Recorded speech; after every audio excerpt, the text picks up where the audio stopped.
Impenetrable dark clouds loomed over the New England sky in late October. Relentless rain pounded the upscale residential area of Maple Street. The avenue of old trees, still holding on to the last remnants of fall colors, reflected the streetlights irregularly through their rain-soaked leaves. Emily Wilson stepped out into her garden, concerned about her plants and wearing a raincoat. At 38, she had built a respected career as a real estate appraiser and maintained both financial and emotional independence in this quiet neighborhood. Her 6-year marriage to Michael appeared perfect on the surface. However, since the disappearance of their twins 3 years ago, there had been an unfillable void in her heart. This rain might affect tomorrow's appraisal, she muttered, looking up at the dark sky. Gardening had become her solace. While maintaining cordial relationships with her neighbors, it provided precious moments to confront her inner solitude. A sudden thunderclap rolled overhead, and as if in response, the back gate creaked. Emily froze. A dark figure approached through the dimness. Through the curtain of rain, a shadowy form emerged. "Who's there?" Her voice trembled. Then, in the next moment, "Mom, help me." Emily's body went rigid at that voice. Standing there, soaking wet, was her son Ethan, one of the twins who had disappeared 3 years ago, now grown to 13. His gaunt frame, overgrown hair, and mud-stained clothes couldn't hide the fact that this was undeniably her son. "Ethan, is it really you?" Emily started to rush toward her son but stopped short at his desperate expression. In the boy's eyes lurked an indescribable terror. "Mom, we have to help my brother. Dad has him, in Grandma's basement." Ethan pleaded, shivering in the rain, his whole body trembling. His voice carried the weight of 3 long years. Memories of that day 3 years ago flashed through Emily's mind like a film reel. That ordinary morning when the twins were 10. The usual rushed preparations, casual breakfast table conversation, driving them to school. Then the mounting anxiety when they didn't return at the expected time. The frantic search efforts, running through the neighborhood, calling the school, filing police reports, and still no sign of her 2 boys. Most perplexing had been the reactions of those around her. Michael's unnatural calmness. His repeated assurances that they'll turn up. Her mother-in-law Martha's emotional void. Her unnaturally prepared-sounding statement that children come back on their own. Their reluctance to search. All of it now took on new meaning. Looking at her son before her, Emily couldn't hide her turmoil and confusion. At first, she thought he might be a hallucination, but when she touched him, he was undeniably real. Cold, wet clothes, a trembling body, and the warmth of life. She struggled between surging emotions and the need to stay calm.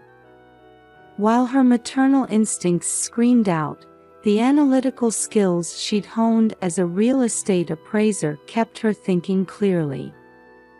She hesitated about sheltering him in the house. Calculating the time until her husband's return. Michael usually came home at 7 p.m., but lately his schedule had become irregular. While checking Ethan's state of exhaustion, she remained tensely aware of the neighbors' watchful eyes. Everything swirled in her mind. "Let's get you inside," at least. You'll catch cold in this rain. Emily made her decision and led Ethan in through the back door. As they passed through the kitchen into the living room, she noticed photos of Michael's first wife arranged in an unnatural pattern.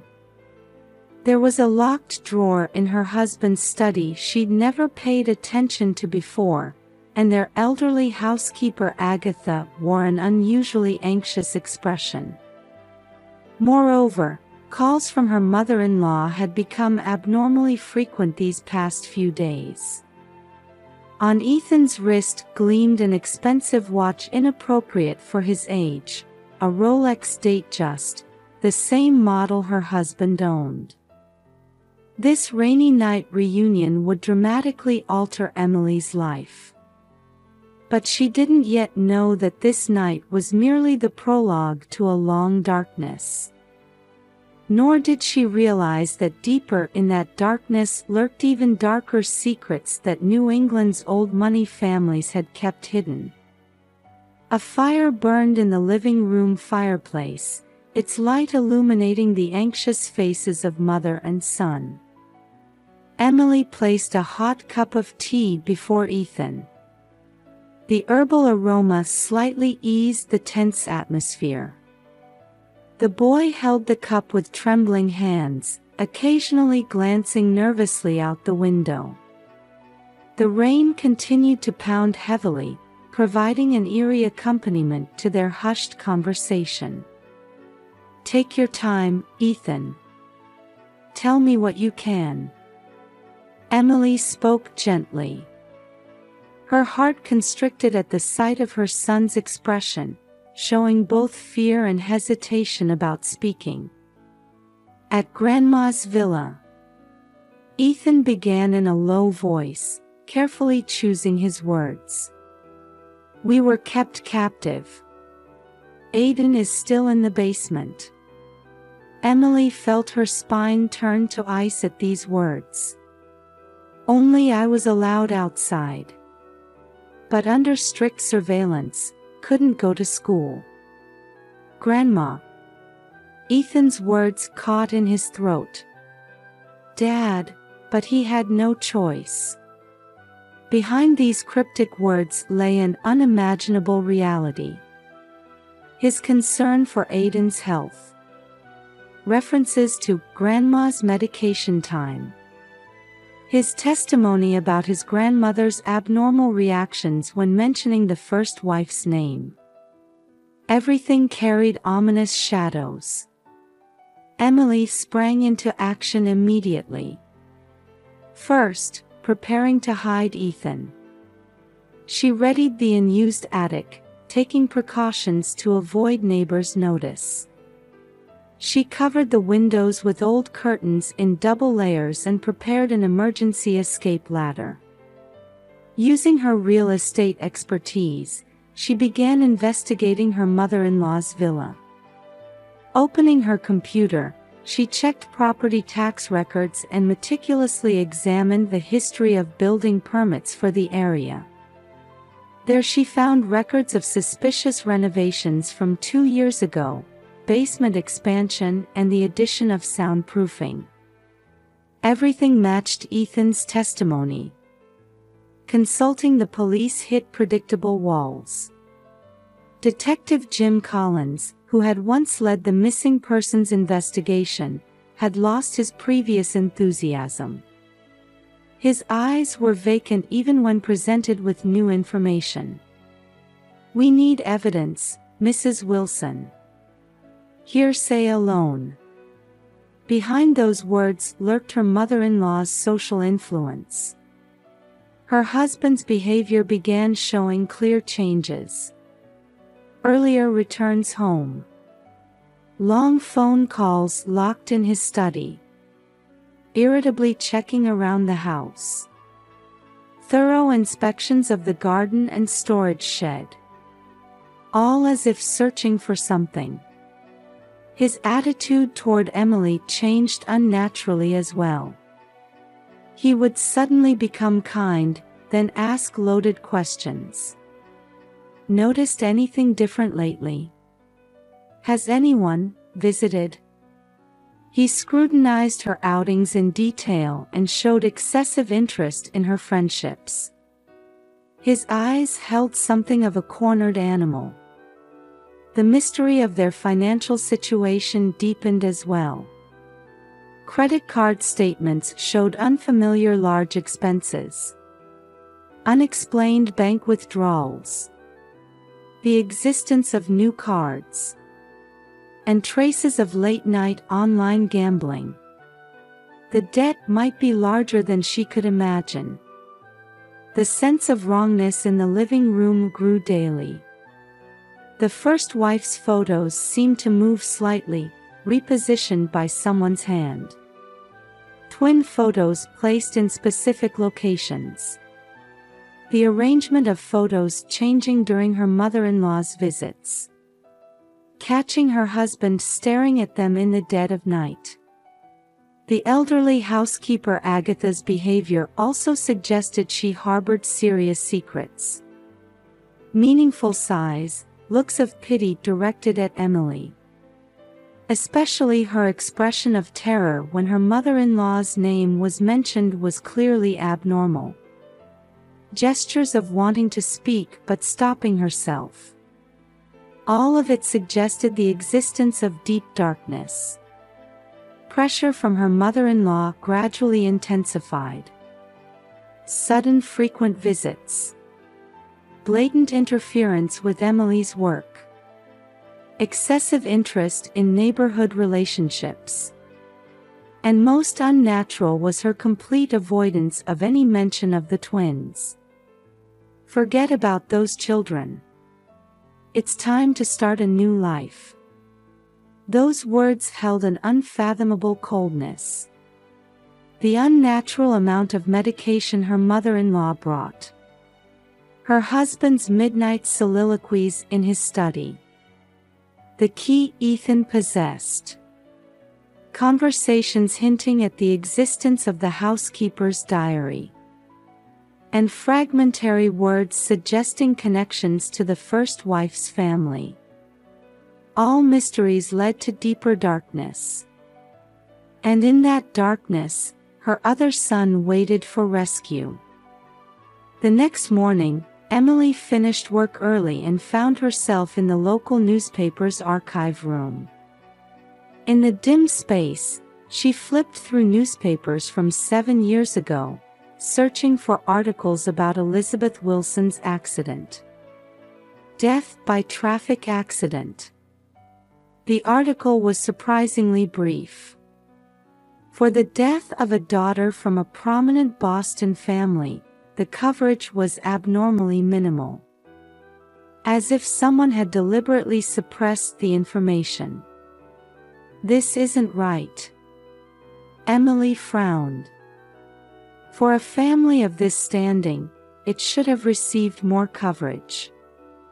Just then, her phone vibrated. A message from elderly housekeeper Agatha. "Ma'am, I found an old notebook. At lunch." At the arranged cafe meeting, Agatha handed over a worn notebook with trembling hands. This belonged to the previous Mrs. Wilson, from her final days. Opening the pages revealed shocking entries. Another argument with mother-in-law. "She says my parenting is wrong. But her idea of perfect parenting. Michael won't say anything. He seems completely controlled by his mother because of the debts. Worried about the twins. The way mother-in-law looks at them, especially Aiden, has become strange lately." The final dated entry was filled with foreboding. "Must escape. Take the children." Emily's hands shook. Investigation into her husband's company revealed new darkness. A history of unnatural personnel transfers. Everything under her mother-in-law's influence. Hidden debts beyond imagination. traces of suspicious transactions emerging one after another. The first wife's diary was found in a closet. Fear of the mother-in-law, concerns about obsession with the twins, and signs of planning an escape. Everything was starting to connect. Her husband's shadow emerged clearer. Reports of casino sightings, evidence of multiple debts. Total debt exceeding $5 million. All in the palm of his mother's hand. The image of a man who had given up escaping her control became clear. The truth of the confinement came into view. Her mother-in-law's abnormal obsession was rooted in a loss experienced in her youth. A miscarriage from a relationship beneath her social class. Her past attempts to raise her son perfectly as atonement. And now that twisted love was directed at her grandson. Aiden looks just like Elizabeth, Ethan explained in a trembling voice. That's why Grandma thinks my brother is the reborn previous mama. That twisted belief lay at the heart of this confinement drama. Her husband, unable to stop this madness, could only comply. A distorted wish for the perfect family. A young life about to be lost as its price. As all masks fell away, the race against time had begun. Time to rescue Aiden was running short. Before dawn on Friday, Emily was in final discussions with FBI Special Agent Sarah Connors. The information from Ethan and the collected evidence had finally provided enough material to move law enforcement to action. With this much evidence, we can secure a warrant, Sarah said quietly. However, given Mrs. Martha's mental state, we need to proceed with extreme caution. She's likely to behave unpredictably. Emily nodded. The files before her contained Ethan's testimony, collected evidence, and expert opinions on her mother-in-law's mental state. Medical professionals' statements highlighting Aiden's dangerous situation were also included. We're initiating 24-hour surveillance, Sarah pointed to the map. Medical teams are standing by. We also have psychiatrists ready for any contingency. The rain had stopped, and morning mist hung in the air.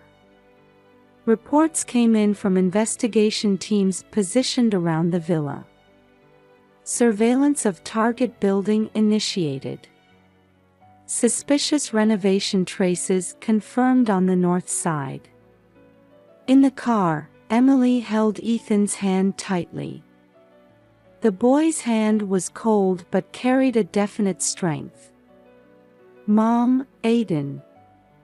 It's going to be all right, Emily embraced her son's shoulders. We'll see him soon. Just then, the radio crackled. Heat source confirmed from basement. Bio readings positive. Emily's heart raced. Ethan's hand trembled more intensely. The operation proceeded quietly. First, neutralizing the property's surveillance cameras. Then, securing cooperation from the staff with promises of protection. The decisive moment came in an unexpected form. Mary, the elderly housekeeper, opened the gates herself. I can't anymore, she said through tears. Please save that child. As the special operations team swiftly deployed through the building, a scream erupted from below. My child. I won't let anyone take him. Martha's distraught voice. Then another voice. It's over, Mother. It was Michael. He too had finally resolved to break this chain of madness. As medical teams rushed in, Aiden was rescued. Though emaciated and pale, he was conscious. "Big brother. Mom." At that moment, Ethan broke into a run. The brothers embraced, crying wordlessly. Emily joined their circle, and in the morning sun, the family shared their first embrace in 3 years. Martha was arrested in a state of delirium. "Elizabeth. My beloved daughter," she continued to scream obsessively. "Perfect family, perfect." Psychiatrists administered medication, and she was transferred to a hospital. The diagnosis: schizophrenia and delusional disorder. At the end of her twisted love, a family had nearly been torn apart. Michael confessed everything. "The debts kept me under mother's control. But that's no excuse," he spoke with an exhausted expression. "My weakness put my children in danger. I'll serve my time in prison." The villa's basement yielded a trove of the first wife's belongings and photos, and numerous disturbing records of the obsession with Aiden. All of it was the nightmare created by one woman's twisted fixation. The night passed, and a new morning approached. Spring sunlight now brightened the living room of their suburban home. 6 months had passed since the incident, and Emily had switched to working from home. Through the window, she could see the twins quietly playing catch in the garden. "Ethan, throw a little gentler." Aiden's voice carried on the breeze. His condition was gradually improving. Thanks to regular counseling with psychiatrist Dr. Kate Walker and appropriate treatment, his anxiety attacks had become less frequent. "The twin bond has been a powerful force in their recovery," Dr. Kate had said during last week's counseling session. "Especially Ethan's presence has been anchoring Aiden. And Ethan's sense of responsibility as the older brother is helping him overcome his own trauma." Emily sipped warm coffee, reflecting on her son's changes. The trial had concluded more quickly than expected. Martha was committed to long-term psychiatric care, her criminal responsibility mitigated by diagnoses of schizophrenia and delusional personality disorder. Michael accepted a plea deal and provided full testimony. While receiving treatment for gambling addiction, he was sentenced to 7 years in prison. He voluntarily relinquished visitation rights and custody, showing determination to start a new life. "Mom, look." Looking up at the voice from the garden, she saw Aiden running toward her with a small bouquet. The boy who once flinched at sudden approaches now came running with a smile. They were blooming in the garden. "Aren't they pretty?" "Yes, very." Emily gently stroked her son's head. "Shall we put them in a vase?" Ethan followed into the house. His eyes no longer held shadows of fear. Instead, they showed quiet confidence. The teacher said, Ethan began while washing his hands in the kitchen, "We might be able to go back to school next month." Aiden showed a slightly anxious expression. "It's okay." Ethan put an arm around his brother's shoulders. "I'll be with you." The new school understood their situation and had prepared a gradual reintegration program. Special support teachers were assigned, and arrangements were made for the brothers to study in the same class. The children's resilience is truly remarkable. The support group facilitator had observed. Emily too had begun participating in support activities. Connecting with families who shared similar experiences helped heal her own emotional wounds. New family photos adorned the living room walls. Not formal poses like before, but natural smiles of the three of them enjoying a picnic in the park. Next to them, a whiteboard listed the twins' new goals. Future dream: become a baseball player, in Aiden's writing. Goal: go to high school with my brother, in Ethan's determined hand. The scars wouldn't completely disappear. But this family had the strength to move forward while carrying them. Outside, spring winds rustled new leaves, announcing the arrival of a new season. Emily quietly looked up at the sky.